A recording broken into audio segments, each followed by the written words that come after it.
Ако искате да свалите някой килограм и се чудите към коя хранителна добавка да прибегнете, то останете до края на клипа, за да разберете. Безспорно една от най-известните добавки за сваляне на килограми, това е L-карнитина. Има доста мнения и също изследвания, в които L-карнитина не работи или не работи по начина, по който е описано като действие. Моя съвет и моя опит показва, че L-карнитина работи, но е изключително важно да го приемате в адекватна доза. Поне 2000, даже и 3000 мг на прием, това е нещо, което ще усетите като ефект. Една от добавките за отслабване е L-карнитин. Към нея добавяме един Fat Burner. В случая съм подготвил липотропен, който няма кофеин, т.е. подходящ за хора с високо кръвно или ако тренирате вечер късно.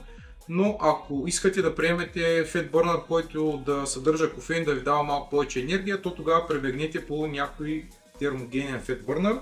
И нещо, което също според мен е изключително задължително, да си вземете един адекватен мултиминерален комплекс, защото когато сваляте килограми и се потите повече чрез пота, вие нарушавате вашия електролитен баланс и възможността за крампи, схващания и за неправилно функциониране на организма е доста голямо.